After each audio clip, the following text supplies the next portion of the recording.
Welcome to the Don't Count Me Out podcast. This program is dedicated to stroke survivors, loved ones, and caregivers, medical professionals, and anyone interested in learning more about this devastating disease and the warriors that face it every day. Our mission is to share stroke survivors' stories of inspiration and hope, form friendships and community, gain knowledge and insight, and the courage to dream and explore new avenues as we find our way back to living. So, my friends, the Don't Count Me Out podcast begins right now. I'm so glad that we're back today. We've got such an interesting man.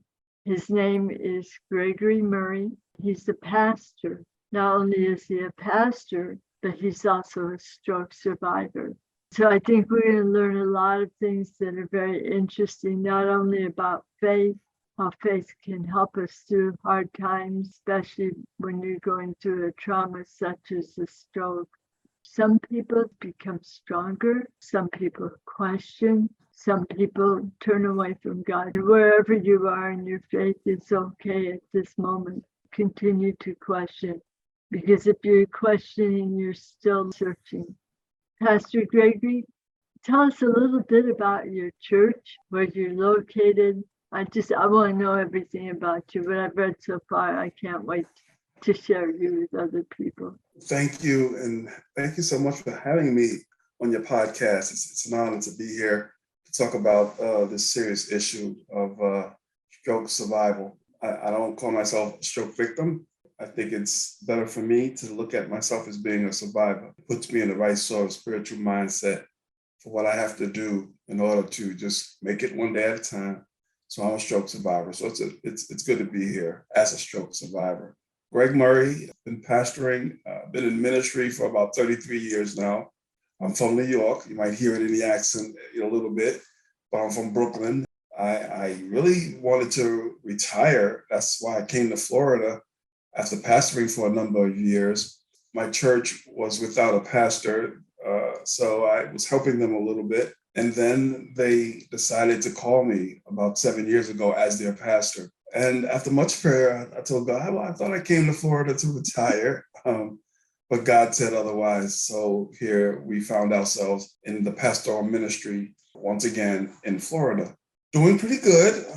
I hadn't really been sick much of my life. I'm retired out of the military. So I considered myself to be in pretty good shape, pretty good health. I wasn't perfect with it because as a pastor we're busy all the time. So a lot of times I had to eat on the run. And it wasn't always the most healthiest sort of food, but I thought that I was doing okay. I love pastoring. My church is the Mount Zion Baptist Church. We're in the city of St. Petersburg, which is a coastal city right off the Gulf of Mexico, a very beautiful place to live. And I thought a very beautiful place to retire, but God had other things in store for me. So I love to do it. I fell right into my ways of pastoring, and I was doing what I felt was doing pretty good until one night. Well, let me back up before that night, because before that fateful night in July, of which I had my stroke, I had just got married a month before in June. I married my best friend, whom I had met when I came to Florida. We got married, so I had been a bachelor for a number of years after my divorce. Being used to living on my own changed that fateful afternoon in June. And I'm so blessed that God led me to be married, because living on my own, I don't think that I could have survived, certainly not on my own after my stroke. So that was just a blessing. And I've learned that if we look at things a certain way, things happen for a reason. And I believe that God had me to get married after so many years of being single and right just before the stroke. And my wife just stepped in. She just stepped in. And it's just been a godsend. God was just lining things up for the help that I was going to need. And certainly a lot of that, most of that came from her. And I just give her the shout out. She's my hero, What type of a stroke did you have? I had an ischemic stroke on my right side, which caused my left side to be impacted. I was paralyzed from my arm. My left side was basically paralyzed. My speaking ability was not there. I had trouble with my eyesight, as you did. And I was in a messed up sort of condition. I spent 35 days in the ICU. That's a long time. So take us, if you don't mind, take us back to the event. It must have been just an ordinary day. It was actually the end of a long day. I had been to the church. I had done some counseling. I had stopped off to get a little something to eat for my wife. She loves salads. And then so at the end of the day, most of the days, my days end around 10 o'clock at night. And so I got home around 10. And one of my responsibilities as the man of the house is to take the garbage out. We live in townhouses, so it's a row of townhouses. And at the end of the row of the townhouses, there is a dumpster. And so I told my wife, I'll be right back. I'm gonna empty the garbage, which I normally do. And as I was leaving out the back door, I felt funny, just something, it just wasn't, I knew something wasn't right. I felt a little dizzy spell, just hit me like in and out of a dizzy spell. And so I just went on my way. I kind of got out to the dumpster. And when I opened up the lid of the dumpster to put the garbage into the dumpster, I fell back. Mm. There's a little drain there for flooding. And I fell into that drain right out of my flip-flops. My flip-flops were in place and I fell back and I didn't know what was going on. I tried to get up a couple of times. I couldn't get back up. So finally I just laid there. I looked at the sky and I said a prayer. I said, Lord, whatever's going on, I don't want it to end like this. I was really confused. My mind was very confused.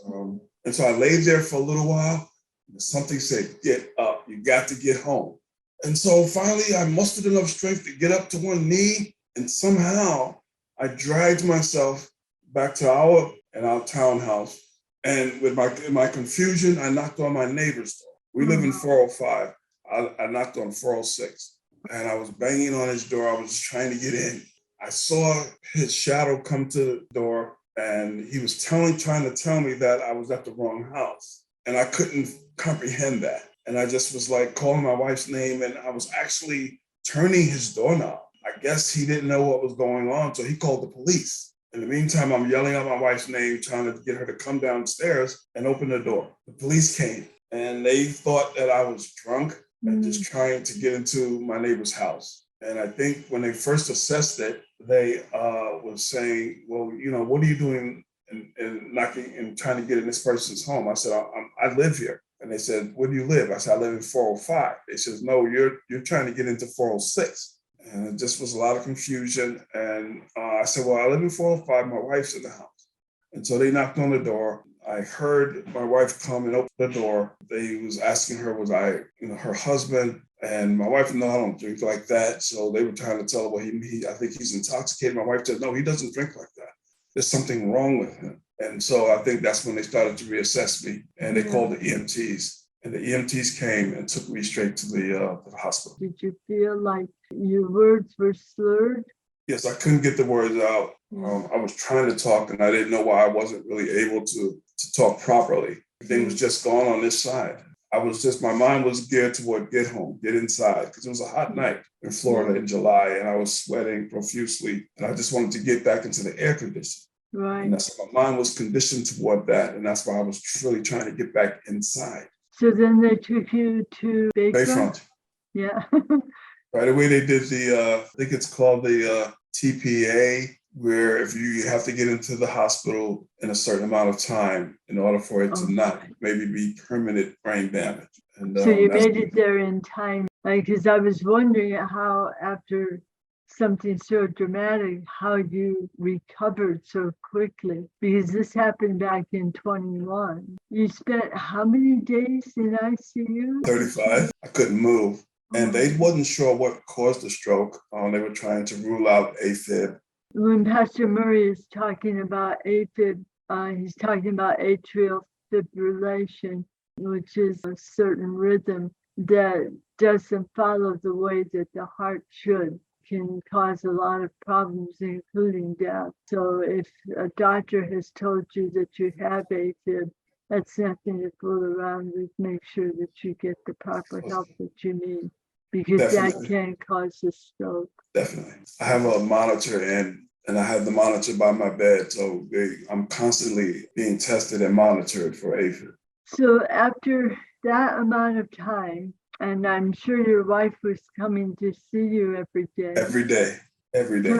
Tell me a little bit about what that was like. Where did they take you? The only reason I'm asking is because I live probably about half an hour away, so I'm kind of familiar with the geography of, and he's absolutely right. It's a beautiful place to live.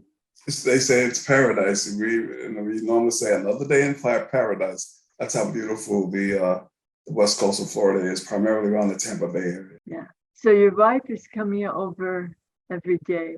You're also responsible for a congregation. What did you do, or were you in a mindset where it even mattered to you at that time?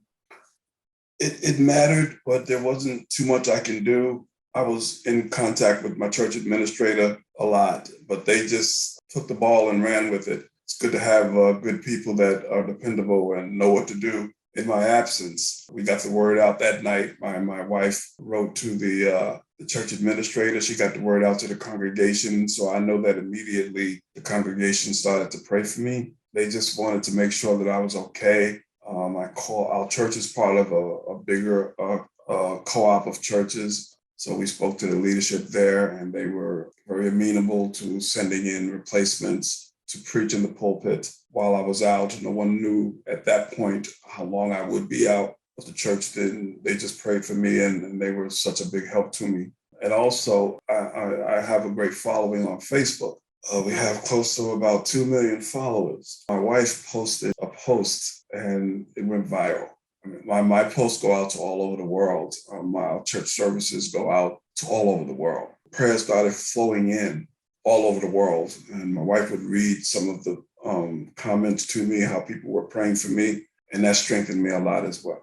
How could people find you? My primary page is Gregory Murray. I have a forum. It's called the People's Forum. It's also on Facebook, about 30,000 members. I have a women's ministry page, which is probably the top women's Christian ministry pages on Facebook. It's called Woman of God, I Cover You. It has 1.7 million followers. Of course, our church page, the Mount Zion Baptist Church, St. Petersburg, Florida, has about 5,000 members. I have an online Christian church called the Freedom Church Worldwide. It boasts about 200,000 followers. We have a prayer group, which has about 50,000 followers, where we just pray 24/7. Prayers go out from all over the world. It's called the River of God Prayer Room. And so with all of those combined ministries on social media, which I had been doing for a long time, well known, a lot of people called me Facebook's pastor, Pastor G. So we had a lot of followers, and when the word went out, what had happened, prayers started coming in throughout the world. Heaven was bombarded. I felt it when I was laying there. People were praying for me. So many people, they love me from around the world, and I'm grateful for that. I wonder how many other people have had that type of an experience, because I understand exactly what you're saying. There's a lightness that takes over.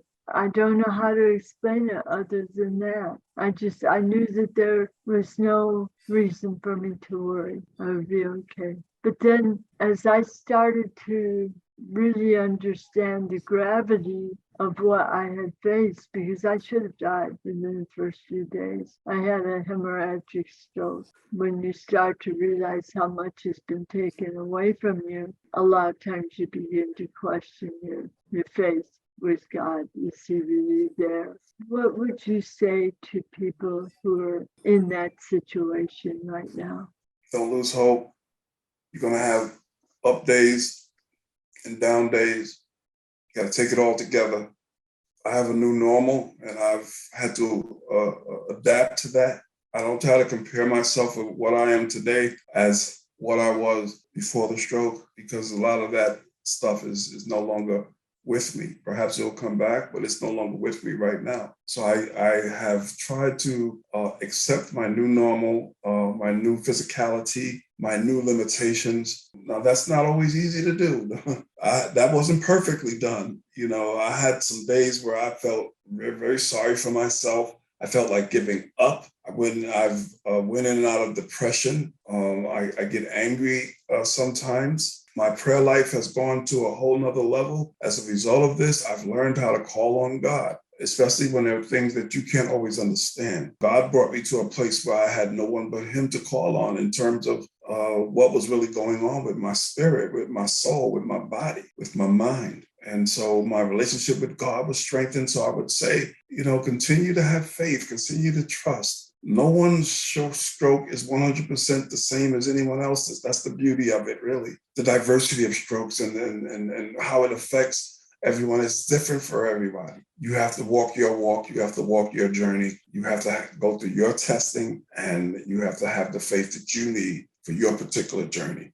There are generalities, and I'm sure we're hitting on a lot of those now, that we all go through. But there are some things that are just tailored to what you have gone through. And so I don't try to compare myself with anyone else. I just try to look for the things that we all have in general, and that is the ability to lean on one another, the ability to adapt. We are very adaptable. Most of us don't realize that. One of the slogans that was out a number of years ago for the Army, most people adopted it, is that we're an army of one. We can do any. People bought into that for a long time. When you start to find out that you are frail and there are things that will happen in your life that will turn you around to the point you drop to your knees. I think where you're most powerful is when you are on your knees. You begin to really find out who you are and who the people are that surround you. Exactly.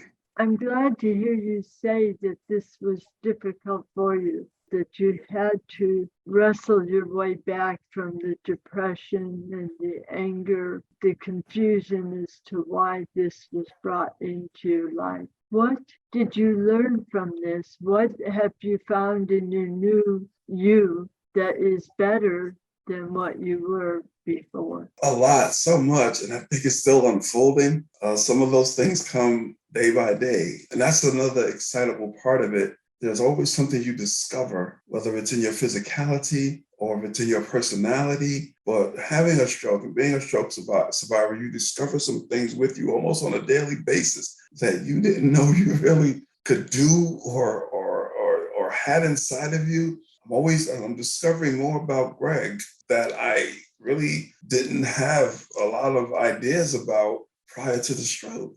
And to me, that's the beauty of it. Like something as simple as button my shirt. A lot of times I'm just one-handed. This side is always impacted a little bit, so it's hard to get those fingers. But I learned a new way to button my shirt. I learned a new way to put on my belt. I've learned a new way to take a shower. So I had to discover new ways to do things. I couldn't do it the same old way anymore. Now, when I tried to do it the same old way, I was frustrated because I couldn't do it the same old way. But then I started to laugh at myself and not take it so seriously and just say, man, you can't do that no more. You got to do it this way now. It's a humbling experience, but it gives me a new outlook on what life is. And life can take a turn. Life can take a twist in an instance. And you'll find out what you're really made of in terms of taking it one day at a time and being grateful for things that you might not have been grateful before. I have children, and just the fact that I could have died and they would have been without their dad just like that, it's taught me a newfound love for my relationships. And I've learned how to value them and say, I love you, where at times I might not have said it, and just let people know how much I really love them and how much I really care about them.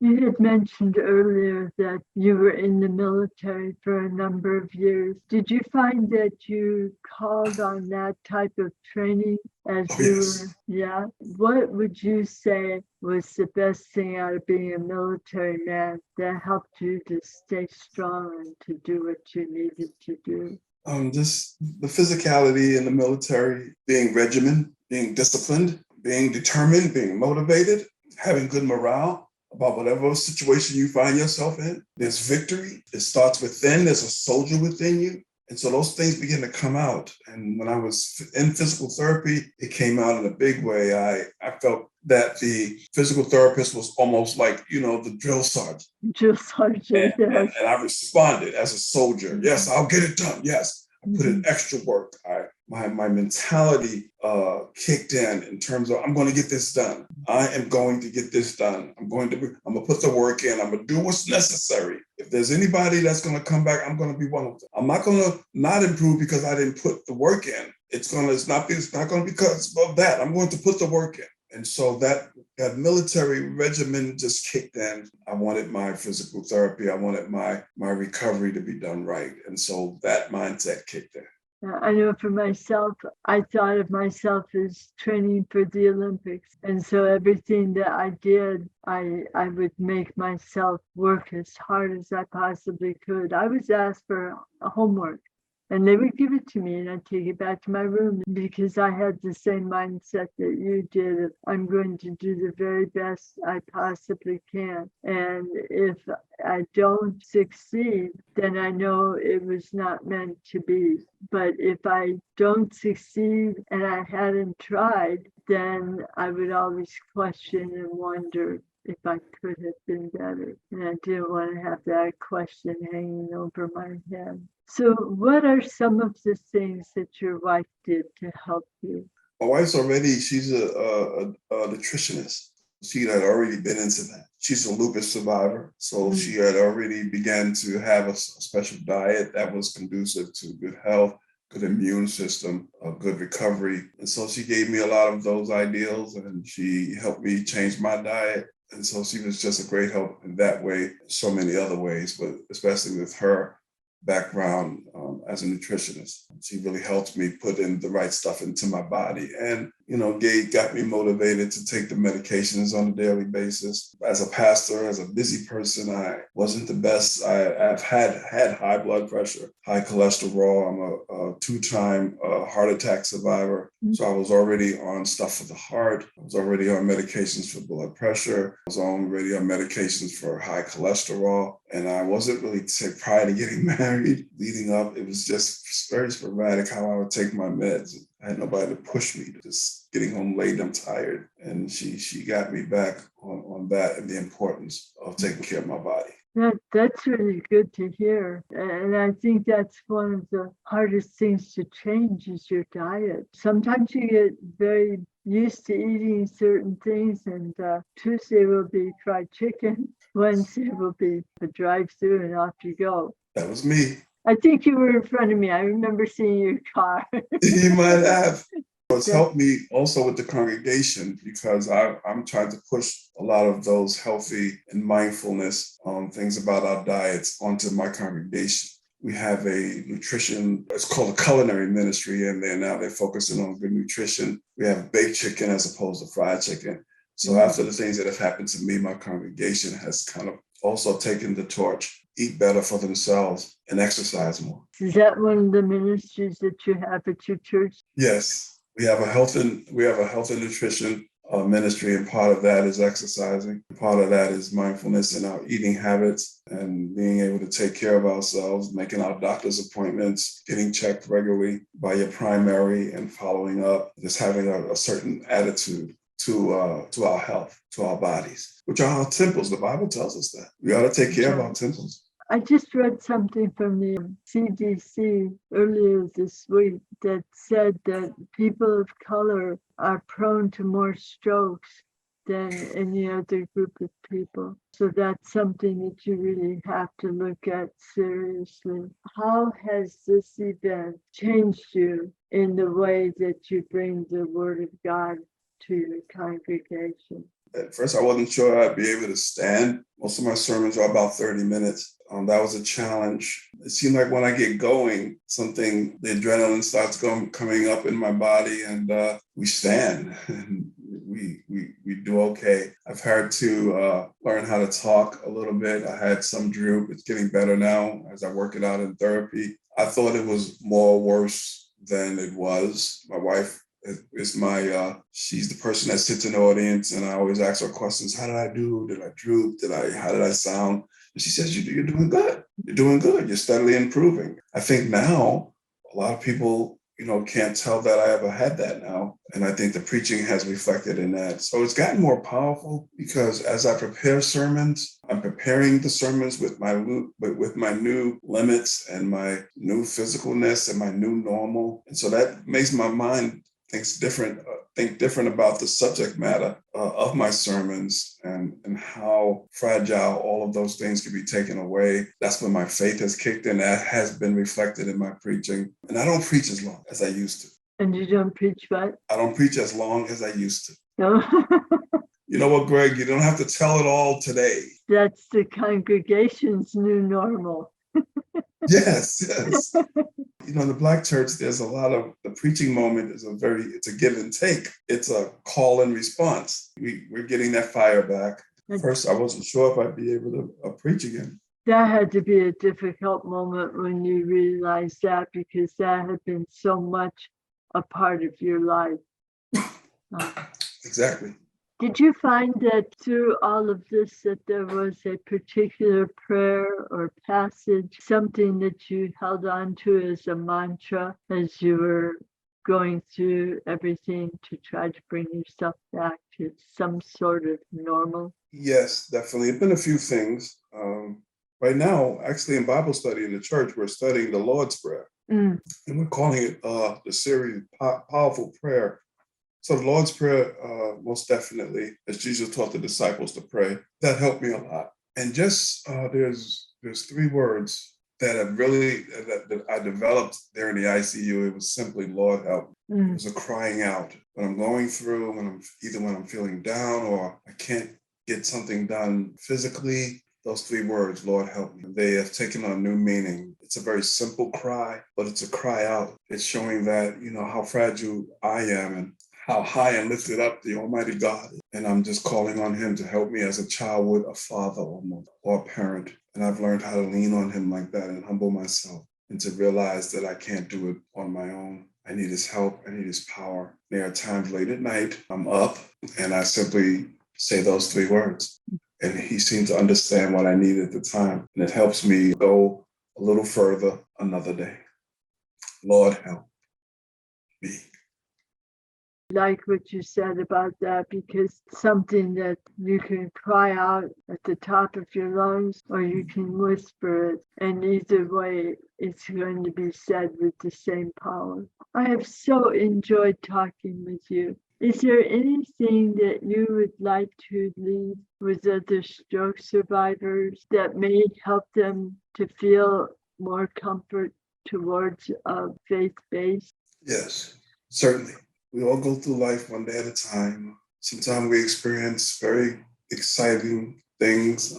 But life is also can include some things that we might not always understand. It seems like we have to take all of that together and somehow look for the good in it, look for the purpose in it. That's not always easy to find right away, but as we continue to search for it, I've been able to reach out to people that I normally might not have been able to reach out to because of the fact that I'm a stroke survivor. Put me in a whole another category. I found people who I had always known about, people who had survived stroke, but to become one put me in touch with the fact that we are like an army of one, as you said. There's so much strength in you, and sometimes God has to make something happen in order to develop that out of you.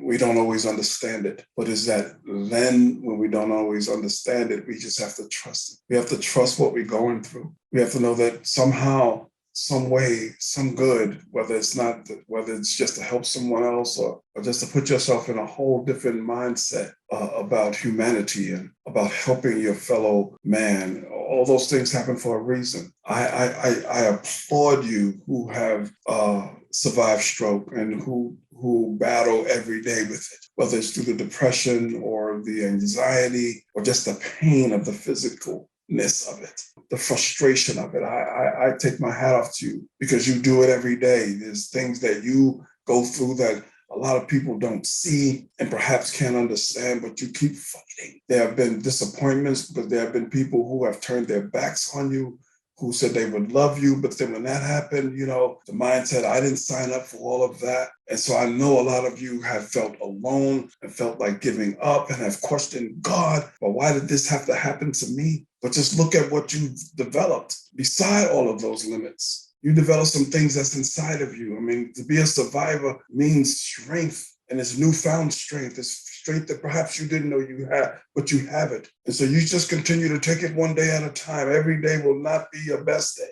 but you're a survivor. And you just keep on keeping on. You'll understand all of this better by and by. It might not come right away, but you'll understand that God loves you. He still does. And sometimes he gives his toughest battles to his toughest soul. And so look at you, and you just march on, and you just continue to fight the good fight every day. God knows what you're going through. And there are a whole lot of people that knows what you're going through. And we're doing this together. And it's across racial lines. It's across economic lines. It's across ethnic lines. Those things don't matter. We're human, and we survive something that a lot of people haven't survived. And one day at a time, we'll continue to fight this battle and lift up each other. So something good is coming out of it. Thank you so much.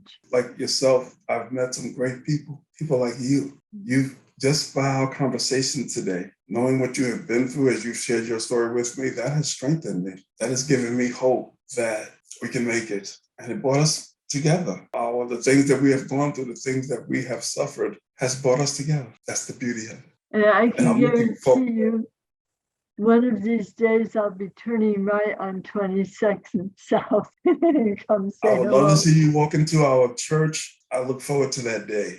I would love that. I'd say, hey, there's one of my teammates. There's one of my teammates right there. We're on the same team. She's one of the heavy hitters. Oh, God. One of the people who inspire me. Oh, thank you. That's the beauty of it. Thank you. I feel the same way about you.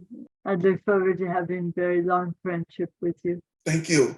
And thank you guys for your prayers, my congregation. I love you guys. You know that we're in this thing together. You've been by my side, and I thank you for that. And I'm believing total restoration, mind, body, and soul. It's going to take a minute to get there in God's own time, but I believe we'll get there, and we'll get there together. Are there any final words that you would like to say? Just take my 3 words sometimes, y'all. If you ever feel so down that you just say, Lord, help me. Lord, help me. It's me standing in the need of help, standing in the need of prayer. It will help you. It will get you through some very dark times. Lord, help me. And he will help you. Can I call you Gregory?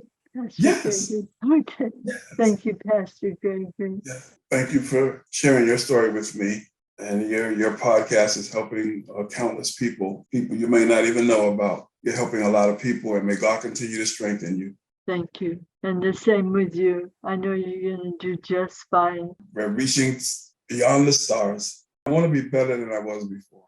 Someone like you steps into my life. There's the groups on Facebook, the stroke survivor groups. Someone posts something. It's just amazing the love that comes out of this based on the thing that we have suffered. And the more people we touch, I think the healthier we all become. Yes, God bless you. And thank you for having me. And the same to you.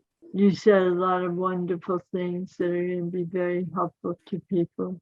My wife went to the dumpster the next day. She went to the dumpster the next day Mm-hmm. as I was in the hospital, and the flip-flops were still there in place. It's as if I almost flew out of them. Oh my gosh. Wow. Right in front of the dumpster, the flip-flops were still there.